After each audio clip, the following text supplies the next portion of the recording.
Gabe Cymbalista with Cymbalistic Cynicism. Joining us today is, well, for a change, is my buddy Joe. Oh, I thought you wanted to say hi on the air. Oh, I'll say hi on the air. Absolutely. Okay. I thought you wanted. I thought maybe you'd want to bring him on together. We'll bring him on together, maybe. That would be fantastic. Okay, so today we're having a very special guest, comedic legend, actor, writer, and producer, Bruce Vilanch. How are you, Bruce? I'm legendary. How are you doing? I'm looking for my key light. There it is. Hello. Why does it say Caitlin? I'm grand. I'm in California. It's 80 degrees. I'm happy.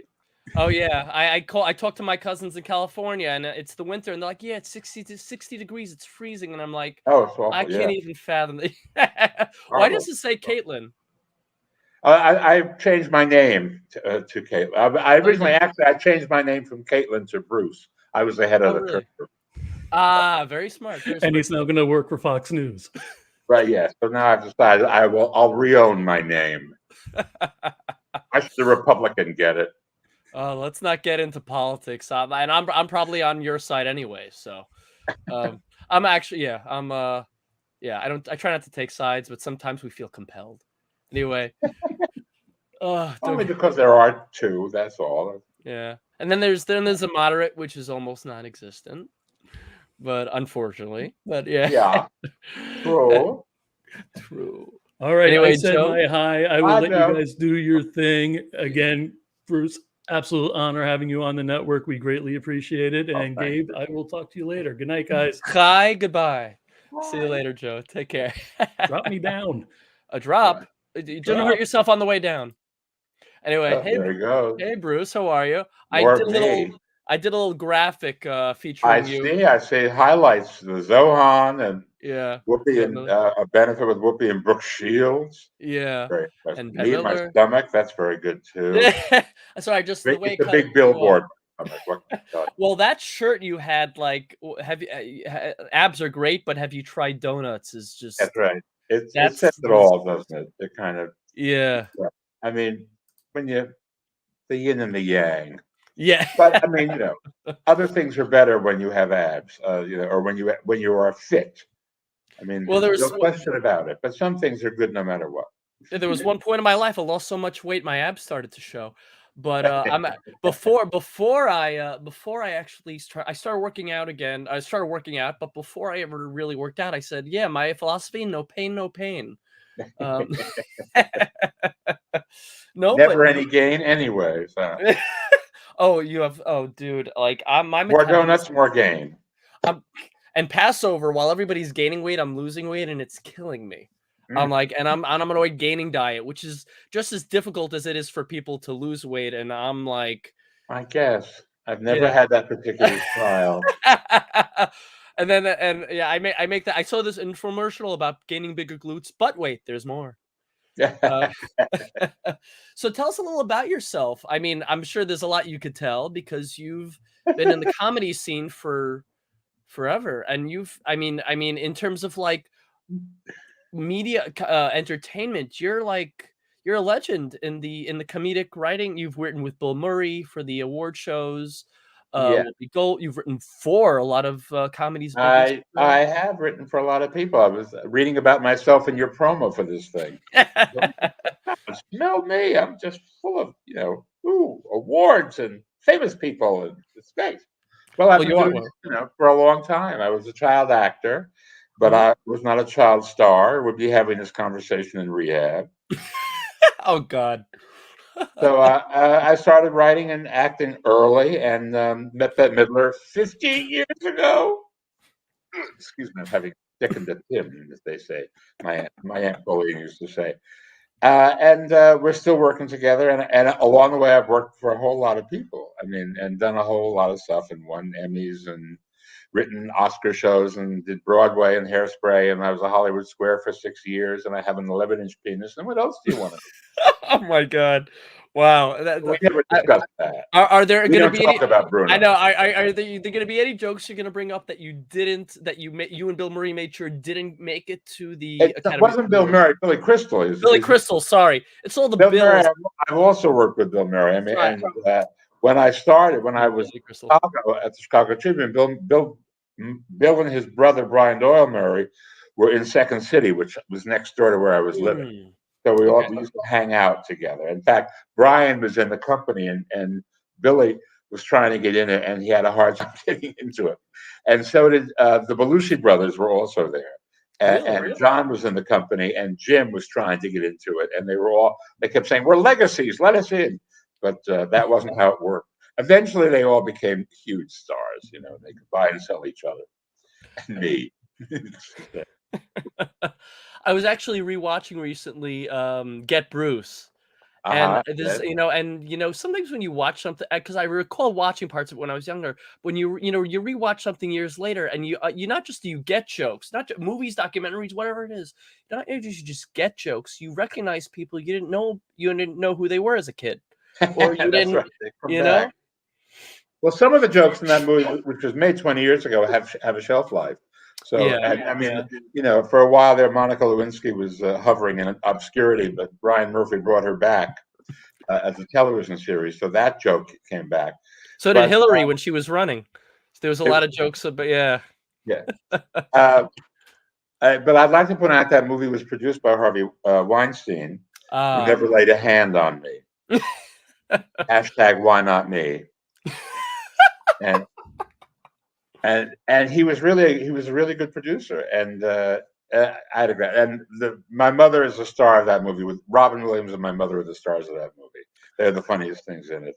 But it's a deconstruction of comedy, so it holds up because it's interesting to see how people come up with stuff, how they craft material, and what gets on, what doesn't get on. I could see it as a literal deconstruction of comedy in like an appreciation level, not it destroys the joke level necessarily. Like I'm still cracking up while watching the documentary. It didn't diminish the jokes.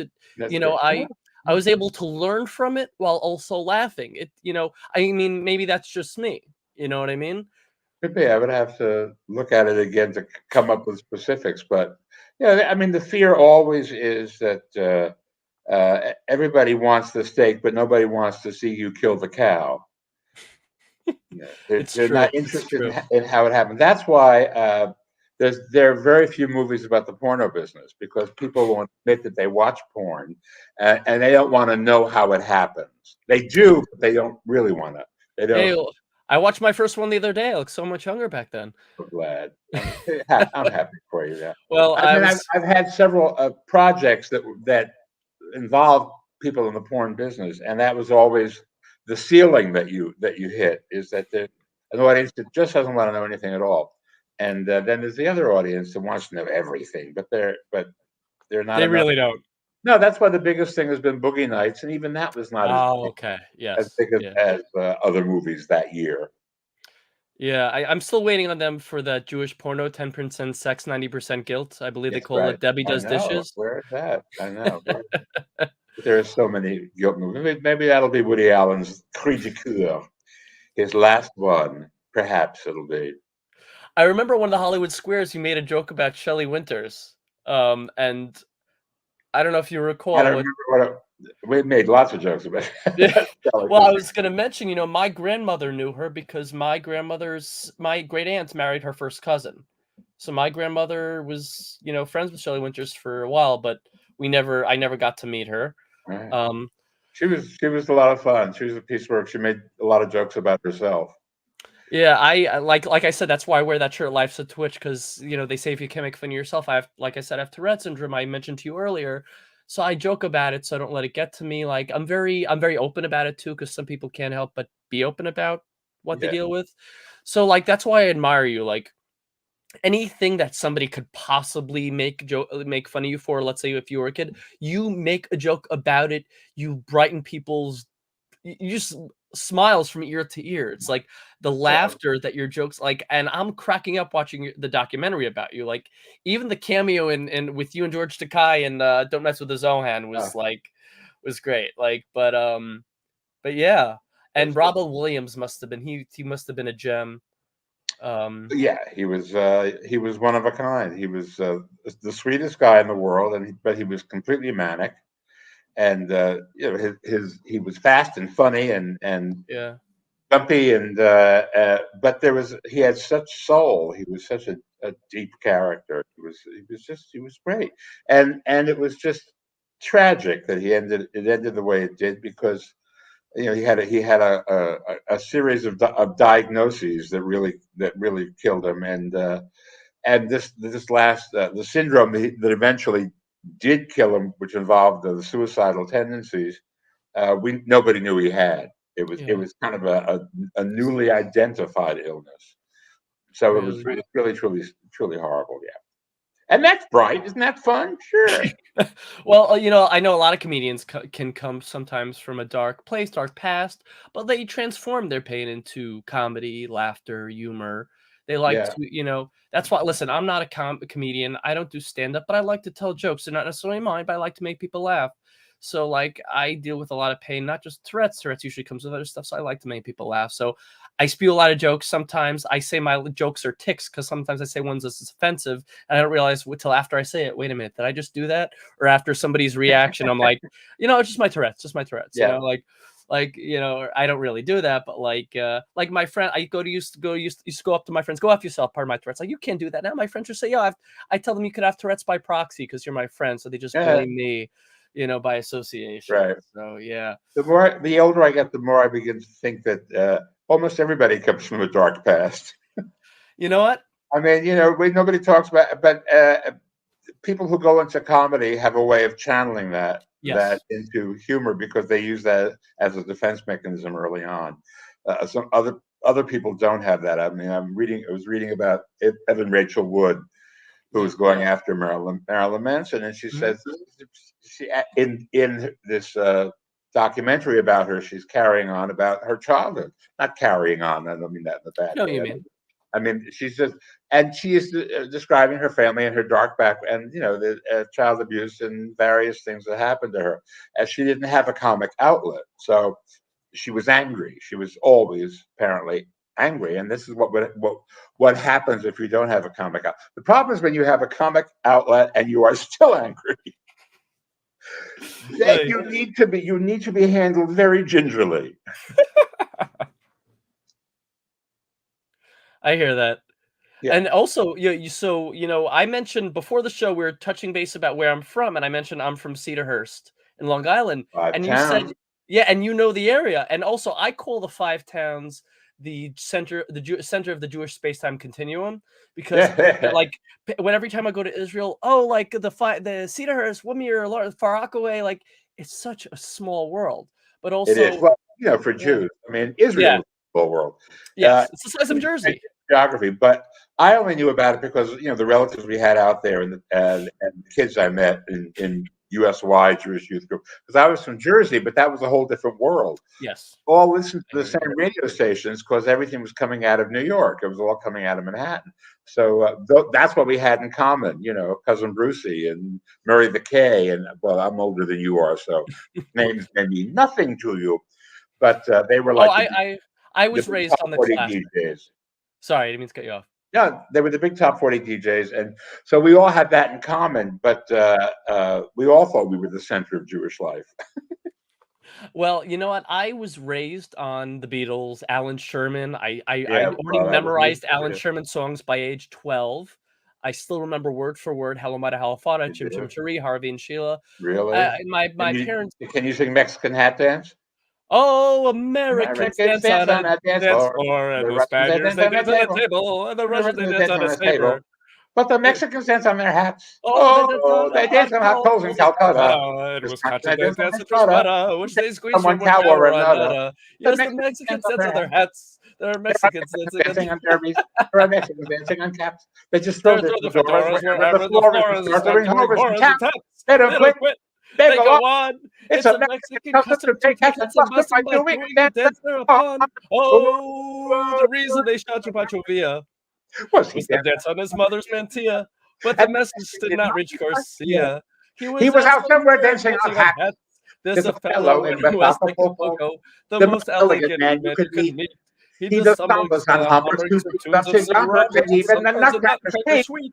So beware and take care. Oh, they'll put Gaston on your stepson because they all think they're Fred Astaire. if you're ever in Mexico proper, and they're wearing a straw straw hat or topper. topper. When the band starts to play, call it copper. because by now you should know that the record Schiaffo and they'll simple and flat, and that's what Mexicans do on your hat.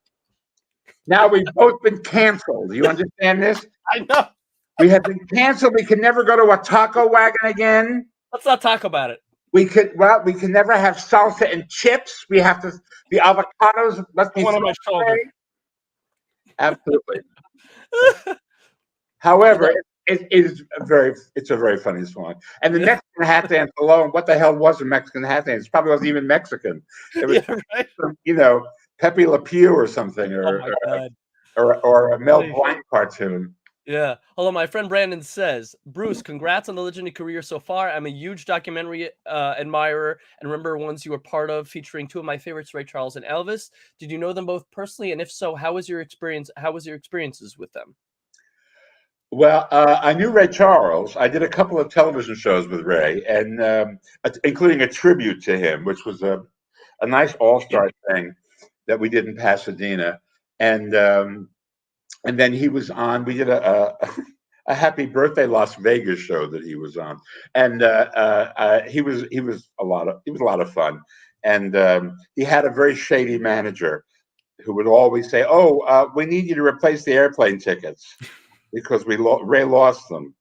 And I thought, well, Ray doesn't know if he lost them or not. Oh God. So this guy was always pulling some sort of stunt and using Ray's blindness as a way to get more money in his pocket. It was a running gag. Elvis, I met once, and it was very brief. I didn't know him at all. I was a journalist, and it was when he did his. We were all flown to Las Vegas on a junket because he was opening the International Hotel, which is now the Westgate. And it was a big deal. It was kind of an Elvis, it was like another comeback. I mean, he'd had the comeback in Hawaii a few years before then, but then this was a big, he kind of brought Vegas into the spotlight, the modern age. Okay, got it. Took it out of Rat Pack and turned it into rock and roll and a lot of other stuff. So I was there and I had a little bit of time with him, but I didn't really know him. Speaking of Vegas, my cousin is an agent in Vegas, or was for a long time. She used to be Rich Little's agent up until a couple of years ago. Rich. Yeah. We did a Hollywood Squares thing for the Hollywood Museum. Really? We did a Hollywood Museum Squares during COVID because the museum was closed, and to keep the lights on, we did these fundraisers where we recreated a Hollywood Squares thing with a whole bunch of people in the museum. And Rich was there, and the great thing is that if there were people we couldn't get because they were dead, Rich would just do them. Right. He would do Paul Lynde, he would do Bing Crosby, he would do all these people, Jack Benny, all these people, Johnny Carson, who were dead, who were not available. Right. It was like they were all there. It was fabulous. That's amazing. Yeah, my cousin was his agent until I think the year before COVID. But yeah, she that's why and Rob Schneider was at a party with her when and that's how when I met him, I showed him and that's how he recognized my cousin. But not only that, Rich is one of the two people who are called the Man of 1,000 Voices. Yeah. The other one is I worked for his son, who's a rabbi. His son is a rabbi. His father and grandfather were actors, but his father was Robert Rietti. The rabbi is Jonathan Rietti, who I worked for, but his father, Robert Rietti, was the man who voiced a lot of the characters in the real James Bond films, Sean Connery. And I worked for his son for a couple of years. But his father was in The Omen. But my friend who I worked for the rabbi said he believes the rabbi's father, Robert Rietti, was called that because there was one movie about, I think it was the Gettysburg War, one of these war movies where they lost all the audio for the film. And he did the voice for every single character. How they got the whole background noise back and did something for that, I don't know. But he had to do the voice for every single character. They found a war somewhere and they went with a tape recorder. Oh, well, yeah. That's just do this artificial sound effects and explosions. Either that, or they went to Walmart on Black Friday. Oh God. You remember when the woman gave birth on the line at Walmart back when Black Friday was actually in stores? And the greeter welcomed her and the kid. It was wonderful.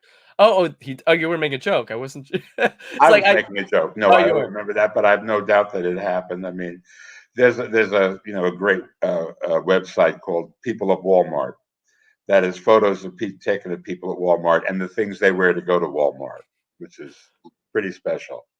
Yeah, and it's all real. I mean, it's like you can't make people say you can't make this stuff up, but yeah, you can.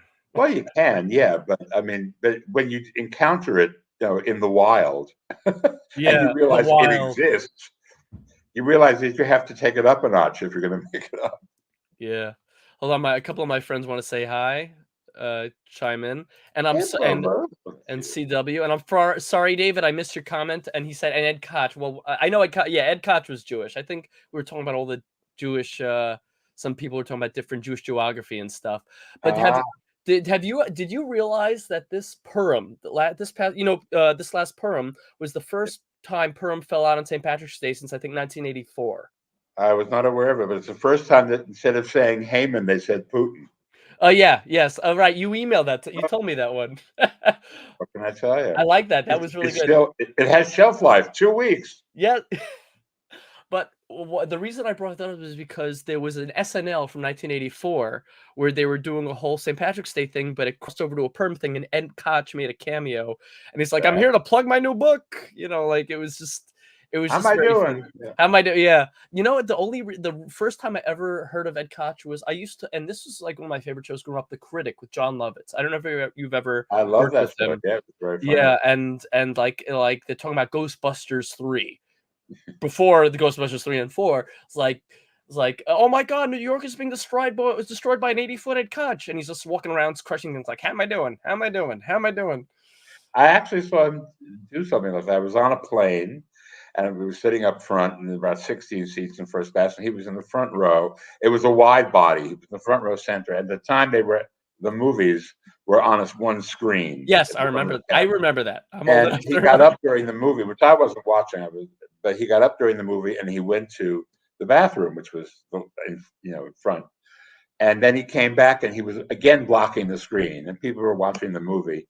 And he just realized that the movie was like projecting on his face, and he just looked out into the cabin and said, "How am I doing?" Oh, God, it was wonderful. I thought, seize the moment. But that must have been the best part of the movie, whatever movie it was. I never watched them because they edit it. They edit things on planes. They cut out stuff. Yeah, and I don't want to watch a movie like that. I'd rather. No, I hear that. I mean, I will bring my own. Well, back in the day, you could bring your own DVD player, portable. You can still do it, but and watch a screener or something that is not edited, as opposed to whatever they're putting out on their system. It's like watching Sopranos on TBS, where you have 7 minutes.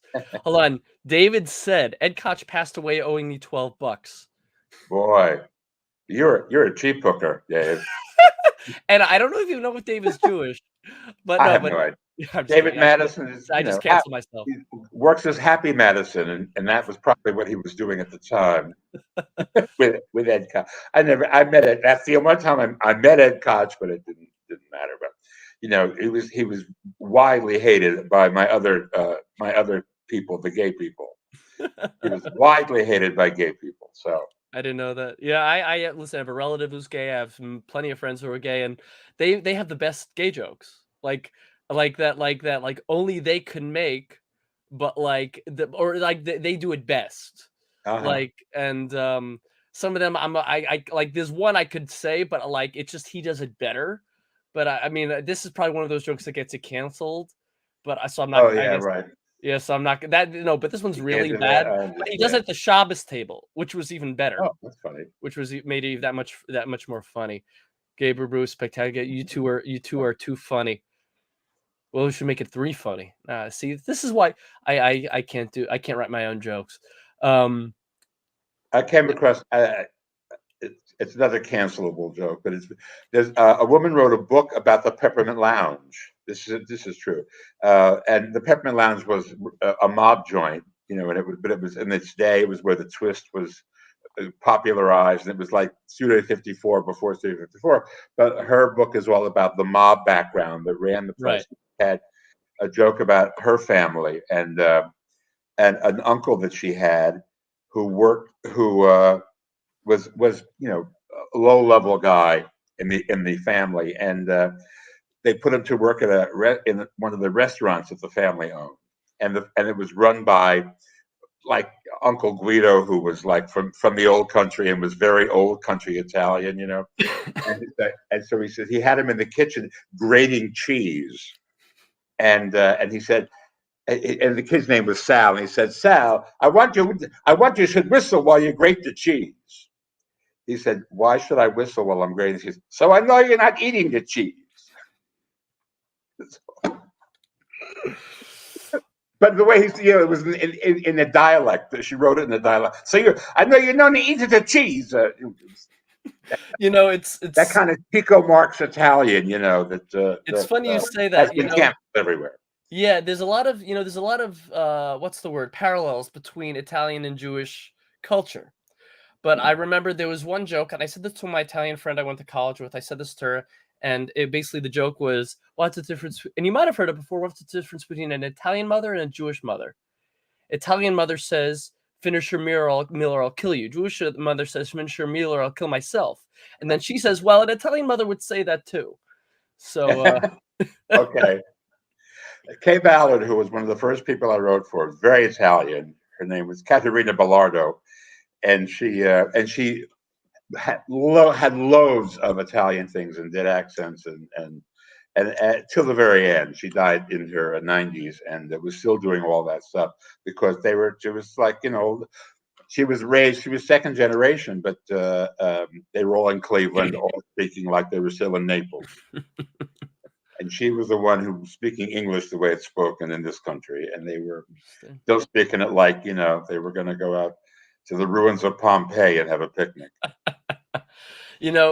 Question, because I'll side note, but did you ever write for Carol Burnett?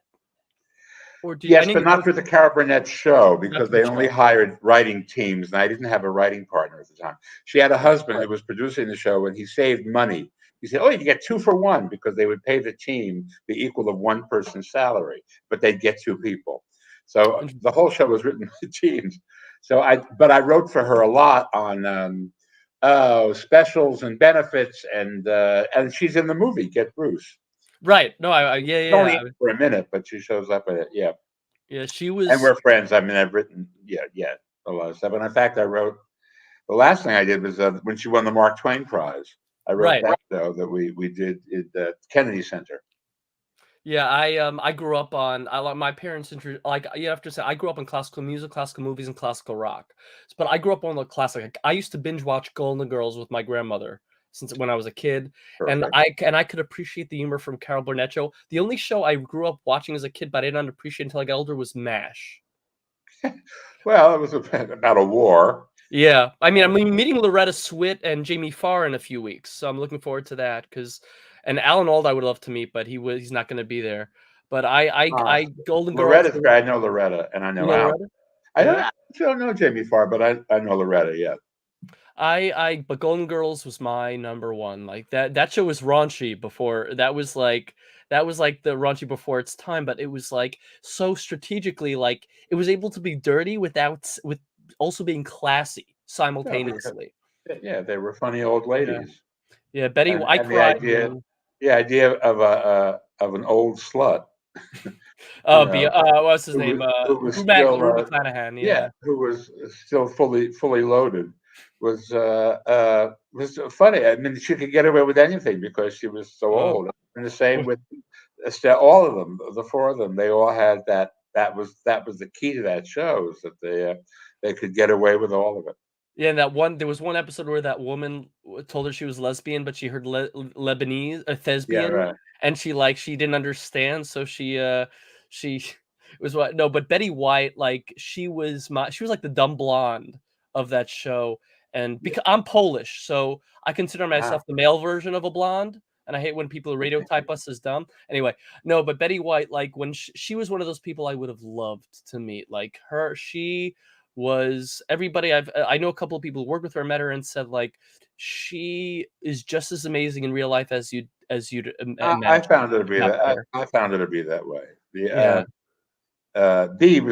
Arthur was the only one who didn't really find it to be that way, and I never could get down to why, because I was friendly with her too. But Betty, I thought Betty was amazing. She was everything that you saw. I mean, she was funny and gracious and kind, and also very sly and hip, and knew what was up, and not much got past her. So I thought she was going to outlive us all. Wasn't as innocent as that all that stuff that she wasn't Sue Ann Niven. Well, she was. Right. She wasn't evil under all of that. She was smart under all of that. I met Cloris Leachman. That was an honor. She was amazing. She was what would they call it? She was a pisser. She was incredible. She was an incredible pain in the ass. I mean, you couldn't. She used to come up to me and say, "You're so fat. Why are you still so fat? You're killing yourself." This would be her openers, right? I said, "Well, how nice day we're having, Cloris." Sorry. That was after she got to know me. She eased into it, but when she got to know me, that was It's like your friends could rip into you. Yeah. My friend Brandon says, Bruce, you've written for many Oscar ceremonies. In light of the Will Smith and Chris Rock situation, what's the craziest thing you've seen behind the scenes at any Oscar, if any? And 1 to 10, what would you rate that G.I. Jane joke that was written for Chris Rock? Oh, by Chris Rock, yeah. But I don't know. The Chris Rock joke was not a great joke. It was, but the thing of it is, it's not a bad joke and a physical assault are false equivalents. I mean, right. To even bring in whether or not it was a good joke or whatever it was, it obfuscates the fact that there was a physical assault. The guy came up and took a swing at him. Yeah. So that's that. The craziest thing, other than that, the craziest thing on the outside. I tell you, I wouldn't know. I never think about it in those terms. I wouldn't know where to begin. I mean, obviously, the ones that you've seen are Jack Palance doing the one-arm push-ups, which of course nobody expected, and I mean, we got a fart joke on the show when Debbie Allen had a number from Pocahontas, Disney picture we used to call Pocahomo. That was one of our titles. But we had another Pocahontas. That was the other one that we had. Anyway, there was a song called "The Colors of the Wind," and Vanessa Williams got to sing it on the show with a lot of kids. And Whoopi was hosting it, and then she went out afterwards and said, "Something I've always wondered: what color is my wind?" And there was a shriek from the crowd, and of course the network censor came back. "I see what you did there." But we thought, okay, we can retire now. We got a fart joke on the Oscars. But compared to what went on this year, that's nothing. Leguizamo coming out and saying, "Yeah, I have an Oscar in my hand, 13, and it's a Mexican gold, 13 and a half inches of Mexican in my hand." We would not have been able to do that some years ago. But that was a joke that got cleared because it's a new world, Golden. Hold on, I got another one. A friend of mine, Ray Shepard, being spontaneously funny throughout your life. What is the longest time frame you sat on the perfect line until you had the opportunity to deliver the line? Oh, from your laugh, I'm really curious. Very good question. I mean, I have no idea. I really have no idea because I really don't know. I mean, it would either be something that you had to wait for the right pause in the conversation, and the conversation went on forever, or something that you had to wait for the right time in the world to use the joke, and I don't know what it would be, but perhaps it's that Leguizamo joke that you had to wait for a long time before you could actually say it. I actually met Jackie Mason before I knew the story about his Ed Sullivan joke. Oh yeah. Yeah, he was probably the first celebrity I've ever met, and he saw my yarmulke. It was in the Queen's Theater, off-Broadway show at the Queen's Theater. I must have been like 10, 11 years old, maybe 9, and I still have the playbill he signed to me. And I went up to him, and because we were leaving to the car, and he came out the back. So I went up with, it's like, Gabi, what's your name? Gabi. I went by Gabi. I go by Gabe now. Like, what yeshiva you go to? And I told him South Shore, and he was so friendly, and he signed the playbill. I still have it to this day. And that was my first time meeting somebody famous. I met people infamous too. I mean, are famous, But and actually, Billy Crystal. I know I'm friends with somebody who's worked in depth with Billy Crystal. Carrie Elwes. You know Carrie Elwes. And they did The Princess Bride. Yes, and Carrie Elwes is he, and I've known him for 10 years. He is an absolute mensch. I don't know if I mentioned, I'm writing a book on Tourette syndrome. And for like the last 10 years, and he's been an inspiration to me. He gave me advice. Told me I inspire him. And when people you watch growing up who you love tell you that, it's just amazing. And not only that, Carrie Fisher. So I know you did the Star Wars Holiday Special. I met Carrie Fisher twice, and she remembered me over 2 years later after meeting hundreds and hundreds of fans. And because I told her I was writing a book, because she wrote a book on her several books.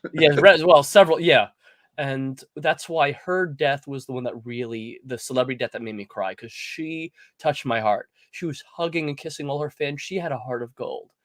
And did you work with her directly when you made the special, or you more? Well, no, I worked with her. I think that I had met her before then. But we did work together on the special. She came in a few days. She didn't do a whole lot. She wanted to sing, and they didn't think that was a great idea that Princess Leia sings. But so she had a Joni Mitchell song she wanted to sing. She wanted to sing "I Wish I Had a River," which is Joni's Christmas song, and she sang it well. But we had to audition it for Joni Mitchell, who said, "No." So it didn't get on. And so we put a song in the finale, the Life Day song, just so she could sing, because she was adamant on singing. She really wanted a recording career. It just never happened. When I met her, she was in the chorus of her mother's show, Irene, on Broadway.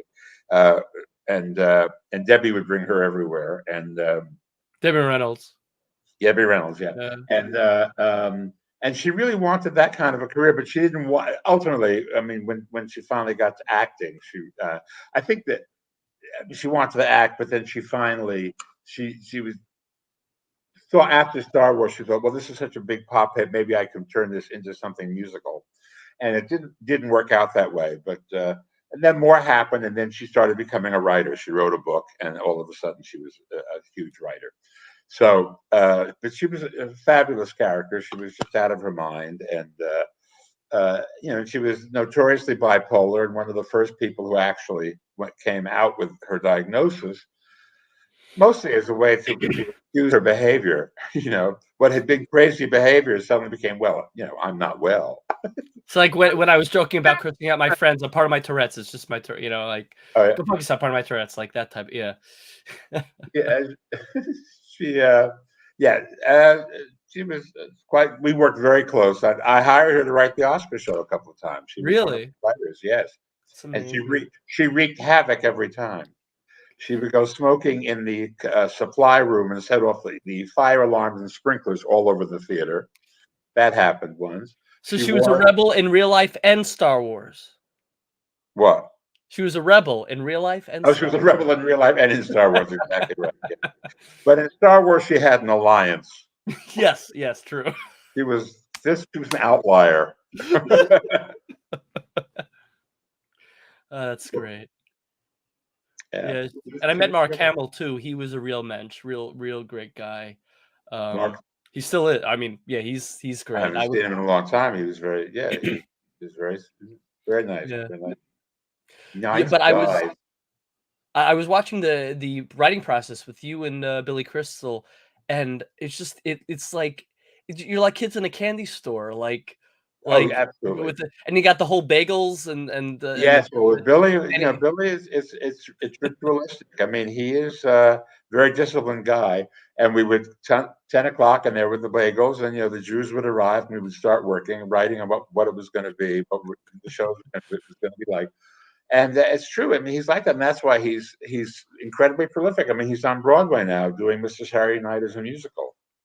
Yeah. And and he wrote it, and I mean, it's been his pet project from the very, very beginning. I mean, that was his movie.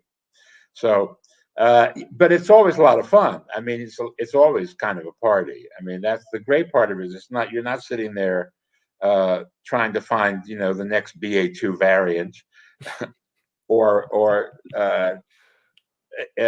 negotiating very delicate diplomatic matters. You're there having fun and throwing ideas around and jokes and a lot of stuff that you can never repeat to anybody, but you have a great time doing it. From that comes stuff that you can repeat to everybody. So Yeah. that's the process. Yeah, and now let me ask you, so how did you meet, and I forgot this, so how did you meet Whoopi? How did that, Whoopi Goldberg? I believe. I know the Bette Midler story. It's the Whoopi one I'm curious about. Whoopi, she came to LA. Mike Nichols was going to put her on Broadway, and so I think that was about to happen. And she came to LA to do a show in the Belly Room, which is a room at the Comedy Store that Mitzi Shore, Pauly Shore's mother, who ran the place, I met Pauly dedicated before. to female comics, because she thought she didn't want to have them dealing. I guess, I don't know. They probably wanted to keep them away from Louis C.K. he was not on the scene at that time. But so this was she thought there'd be an audience for people who just wanted to see funny girls. And so Whoopi, they came in one night and did her show in that room. And what we didn't realize, it was kind of a showcase for her to show Steven Spielberg who she was, because he was looking for for Celie in The Color Purple, and he'd been told that he had to see her. And so she had her 90-minute show that was so powerful, where she played different characters. And I met her there afterwards, and she was very gracious. I mean, she knew who I was, and I was not anybody at the time. I was on late night television on the Midnight Special, but she knew me through Bette Midler, who she was a big fan of Bette's, and followed her, and so she knew who I was. And she was fabulous and funny and gracious and all the things that she's always been.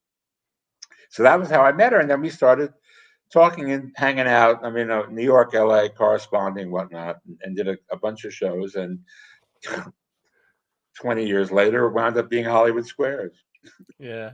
Oh, those I remember. Was that Channel 11 or 7? I don't remember, because I remember when it was syndicated. So I don't know, in New York. I don't know. Oh, right. Every state was, because I remember my grandmother was the first person in the 5-town, one of the first people in the 5 towns to have cable. Like when it was cable there was only Cablevision. There was no DirecTV. There was no FiOS or Optimum. It was just Cablevision and satellite. But like everybody wanted Cablevision. And but before that, we had like an RCA TV that was older than my sister, and one of the small TVs you had to, that was mostly black and white, that I had to move the antennas to be able to watch before we got cable. I remember I used to watch Hollywood Squares and the WB Channel 11 movie at 1. Like I have a great memory. I can remember something like 25, 30 years ago. I'll forget what I did last Sunday. Yeah, I remember that. What? Not unusual. Not unusual. I say my memory's stacked. My memories not so much, but they light the corner. My memories light the corners of my mind. Misty watercolored memories. I have a few. Yeah, I have a few original jokes. The only one one of the few I'm proud of is, what was it? The only reason I have a way with words is because they had their way with me first. Some of that, I like those planned words. And when dads, rabbis, and doctors tell you your jokes are worse than theirs are, you're bad. Wait. Yeah, and I make cheesy jokes at the Flashik restaurants, and the rabbis, the VOD gets upset. I know you get that. So you're gonna wait. So you have a wedding in Rockville Center in May. I do. I have a godson. Small world. It really is. Jewish geography, like we were saying. I think her family is from there, but But they're doing it in Rockville Center, so it's Memorial Day weekend. So I'm looking forward to being on the island for Memorial Day. Long Island. I didn't even know there was such thing as a Long Island accent until I went to Dallas. Now every time I say Long Island, I hear it and I loathe my own accent. I went to Ohio State. I went to Columbus, and as part of the orientation, they give you a speech test. Mm-hmm. And I discovered the day afterwards that it was recommended that I go into remedial speech. And so I said, I took it, went into the authority there, and I said, what is this about remedial speech? Well, you have a New Jersey accent. They said, this is in a place where you don't wash your worsh. And you don't read the chapter, you read the chapter. So I said, and I have an accent, so I said, you know what, I think I'll just leave. And they said, oh, okay, forget it. I said, look, here is my records on, from high school. And they just said, okay, fine. This obviously the test was wrong. Well, I don't have a police record, but I got a sting record around here somewhere. Anyway, so you're from Jersey. Yes. You said you weren't a child star, or you were? I was a child actor, not a child star. Child actor. So what were you? How did you get into that when you were much younger? Well, my parents were very hip, and they realized I was happy making faces in front of the mirror and dancing around the house and pretending I was somebody else. And they said, he seems to enjoy that. He's happy when he does that. So they encouraged it. And I did a lot of plays and stuff. And then a woman my mother played cards with was a commercial agent. And she said, that wasn't solitaire. I know you spoke in Hollywood Squares. I bet that's your sport. Solitaire was my sport. Yes, my only sport. My only sport. She had me go and audition, and I got commercials. So I started acting. I started actually making some money at it. But I wasn't one of those. I wasn't the breadwinner in my family, like Britney Spears. I mean, I was. Right. It was everything went into Bruce's college fund. And but they enjoyed what my mother was very stage struck, and she was a dancer. My father liked chorus girls, and that's actually I think what drew them together initially. And so she kind of had a career. She was watching my career, but she wasn't like Mama Rose and Gypsy. She wasn't like I didn't say you, June. No, she was always they were always very certain. They wanted me to have a genuine skill to fall back on. They thought journalism would be good because and something you enjoyed, that you loved to do, and you were good at. Well, they were great. They were terrific. They actually fostered this career, and then they both lived to see me carry on. Well, she lived to have your parents. He did. He lived to see me get a toehold in Hollywood and make some money, which he appreciated. And then, but she was around until 7 years ago. So it's important to have your parents be your fans. It's almost it's not just motivating. It's like I'm thankful to have my parents be some of my biggest fans. Yeah. It's important, and it's important to not just people say, oh, it's who you know, it's not what you know. I think it's both. I mean, yes, it is who you know 100%, but it has to be both. If you don't have a skill, but you just know people, it's nothing happens. You get somewhere, and how long are you going to last if you don't know what your stuff? You're just going to see through the troublesome cracks. There's no question that knowing people gets you in the door, but if you haven't got the stuff, you're not going to last very long inside. Yeah. So it's and there is no luck. Luck is opportunity meets preparation. That's a famous old one, and it's true. Yeah, you have to always be on your game, so that when it happens, you can exploit it. You can you're there. You're trained. And I always say it's being passionate about something is it's very important to be passionate about what you do, especially if you want to grow it, if you want to progress in it and become successful. And obviously you were passionate about being entertaining and being very lively and animated since you were very young, and you stuck to that, and you still enjoy, you still love it, and you reach your dreams and I beyond. would. I like to have a good time. If I'm not having a good time, I leave. If I find something else to do. So Yeah. it's in one way or another, I'm after the good time. Yeah. Somebody said something and it was very true. It's like you could do there's enjoy you could do what you enjoy, but you need to also enjoy what you do. Yes, And I love that that's quote. absolutely true. Yeah. Yeah. Although, I mean, tell that to somebody who's grating cheese for a living It's and whistling, so they know he's not stealing any. hopefully he got out of the kitchen at some point. Yeah, You know? and at a certain point, you go, well, I don't know, if how much I'm enjoying this, but I'm doing it for this reason, and I'm producing something which will eventually lead to enjoyment. I don't But know that how well sometimes happens when you're working in something you enjoy anyway. I mean, as a writer, you're thinking, how can I make this thing work? I don't know how well you know the Five Towns, but um, Not I that. made it. No, yeah. So I once made a joke like something about I forgot how I said it, but it came out to be with the help of somebody else. The Hotel Five Towns, or the You Hate It, You Not, You Never Leave. And I just was seeing friends of mine recently who one had moved to Florida, the other is in the city, and whatever, and then they're back here visiting. I'm like, it's like the Hotel Five Towns, with you even Yeah. you leave, you never leave. You're always coming drawn back in some way. But that's really it is the Five Towns. But also regarding that cheese thing, I like memes. I don't know how you are in a lot of memes, because all your shirts, I love your like are all like memes. Yeah, like the Yeah. whole the It's a bulldog, French bulldog. It's a yeah, very French bulldog. French bulldog. Yeah. So um what was it? It was basically like it was, I don't even know if this is a real product, but it showed a cheese grater in a store, and it said Jesus Christ, our great Lord, Ah. Grate. And those are the type of jokes like I I have one love. actually that has Hebrew lettering on it with a big piece of cheese, and it says "Jews for cheeses." Oh, And I love it's that. all in Hebraic lettering. Jews for cheeses. I posted a photo. I'm debating whether I should post it again, but it's basically, Hummintoshins, of course, right? Right. So they have like a hand and a red like thing for the jelly, and I call them Yeah, Jesus Toshins. Jesus fashion. For those who don't know, it's like a triangular hat, Yeah. Yeah, like it's something pilgrims would wear, only with jam in the middle of it, yeah, and somebody where took a the brains would be. There's jam.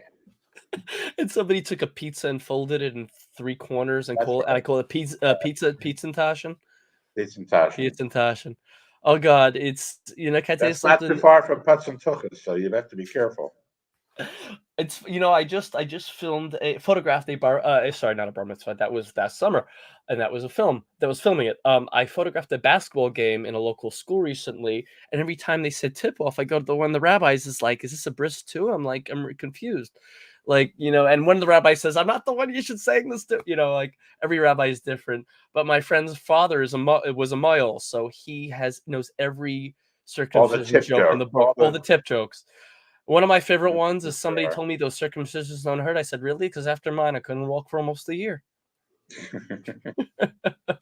and then one of my friends who's not even Jewish, and I don't want to make a mountain out of mole hill, but and then but then there's some I played off of, like, there's a father and son in Far Rockaway who are both miles. One of them, one license mile is for anybody who doesn't know, miles is somebody who performs a circumcision. The rabbi, and the license plate, one license plate says mile 1 and the other mile 2. My friend and I were driving, and needless to say, one of them cut us off. So and it was worked out because I said that, and wait a minute, that works. He cut us off, and it's one of the. We used to sing "It's a Stormy Weather." Don't know why there's no meat above my thigh, cockeyed rabbi.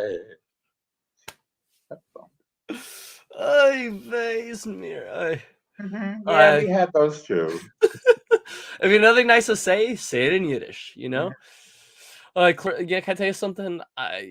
Cloris Leachman, she was and I just sometimes I just think about her. Like I grew up like Mel Brooks. I know Mel Brooks' nephew, by the way. He's from Long Beach, Todd Kaminsky. And I didn't realize that. I met what's her name, Daphne Zuniga. I'm not sure if I'm saying the name right. And she played the Jewish princess in Spaceballs. And I was telling her about Kaminsky and Mel Brooks stuff. She was like, "Oh, that rings a bell." Apparently, Mel Brooks, before he changed his stage name to Brooks, was Kaminsky. Yeah, So Melvin it'll make Kaminsky. yeah, and it's just I'm just reading his book now. Actually, he talks all about that. the new one he just came out with recently. Yeah, the memoir, right? The Yeah, memoir, yeah. Yeah, it's amazing. And his mother was Kitty Kaminsky. Kitty. Oh, right. Kitty Kaminsky. You know a lot of nephews and cousins. You know a lot of extended families of famous people. I also know I know a lot of famous people. Well, I know I have friends who work in the industry. I become friends with people in the industry, in the horror field, like Carrie L. West. I know personally a lot of his co-stars. I don't know if you know My Big Fat Greek Wedding, the movie. Yes. So I know Louis Mandylor, the older brother, her oldest brother. But I don't know him well, but I know his brother Costas Mandylor, who's been in a lot of those Willem Dafoe and Robert Loggia, Patrick Dempsey. I've known him for years, and I know him. We became close the same weekend I first met Carrie L. West. And Costas and he speaks better Hebrew than a lot of Jews I know, and he's not even Jewish; he's just Greek. I mean. How did you? What was that? Tell me that weekend where you met all these hunks. Oh, so I go to a lot of these celebrity conventions, like horror conventions, but they're not like New York Comic Con. They're really more informal and very close encountered. But you know what? I've built a relationship with a lot of people I've met at these things over the years, and some of them I keep in touch with. One of the people who adopted me like her third son after like just one weekend with me, Jeremy Dreyfuss, Richard Dreyfuss's first wife from Last House on the Left. And I met Richard for the first time, well, the only time so far, a week before, and she adopted me like her third son. She's actually my first guest on this show, and she calls me, I say like my three sons, and she says like when her sons do something wrong, she adds me the top tier of her sons, But I go to these events, meet a lot of people. I've had very few not so warm or cold shoulder situations. Most of the situations I had celebrities are usually very warm, very real, authentic, and they're at the event, so they know what they're getting into. But some of them I end up keeping in touch with, becoming friends with them or their relatives, and making it's just being civil, being real, being yourself, being authentic. Some things I couldn't always do around like girls my age when I was younger or certain friends. And there were times I was able to flirt with supermodels, but a girl from my neighborhood is like I get so nervous, at a bar or at a club or a party. It's just like so weird how things sometimes work out, But there's your movie. Write it. Oh, I have so many. I got people in the industry who tell me I should write. One star of, I don't know if you know The Princess Diaries, if you know that film. So one of the stars, yeah. So Sandra Taylor, who plays Suki Sanchez in the movie, is an old friend of mine. She learned everything she knows about Judaism from me because she played, as she said, a shiksa in Keeping Up with the Steins, and ever since she first met me when I was years ago, and it's like, oh, you're Jewish. Can you tell me what this whole deal with Shabbos is? And ever since then, we've been friends. And she asked me, she should write for TV shows and movies. I get directors and people who tell me that, and I'm writing that book on Tourette's. But I have some ideas. And I actually have a friend who's the walking epitome of she's like the epitome of the dumbest blonde in history. But she embraces it. She calls herself Lala Brain on Instagram. But I mean, she embraces it. And she accidentally checked herself into a psychiatric hospital. And she told me the story. I'm like, this is comedic gold. I need to turn this into a story. Accidentally. And it's true story. And I'm wondering, why can't I get in touch with her? Because she's the one blowing up me with phone calls, and she accidentally checked herself into it. So this is going to be but it's like because of, I know the whole story. And I want her to help me write it because she lived the whole thing. So that's going to be something I want to do soon. Excellent. But and I know it's late, and we're on the verge of an hour, but I'm going to email you. I have one last question. I'm going to email you separately. But do please. It was a pleasure having you on. Thank you. It was fun. And have a wonderful Passover. Not that I'd say it's wonderful, but you know what I mean. You know the gist of it. I honestly can't wait It's till fun. You get to lean on one side and get drunk at the table. What's wrong with that? Like I That's said, my kind of holiday. More wine. I'm a very I'm picky. leaning already. I'm not even a lightweight. I'm a featherweight, and I'm a very picky eater. I'll eat pachá, grivnus, and sweetbreads, but I won't eat like tomatoes. Like I'm very weird eating habits, and also I'm a total masochist, Passover or not. Anyway, listen, have a wonderful Passover, and Thanks. pleasure speaking to you. Do stay in touch and be safe will. travels to Roosevelt Thanks. Field. Hopefully, because in New York, I don't know if you know, in New York, the weather it's never one form of weather. In the morning, it's winter. Noon is spring. Afternoon, Mother Nature forgot to take her Snickers, and nighttime is winter again. I was just there. I lived through all of the seasons in one day. Yes, what a lovely winter we're having this spring. Anyway, Bruce, it was a pleasure. Have a great night, great Passover, and take care of yourself. Have fun, you too. You too, man. All the best. Be well. Bye, man.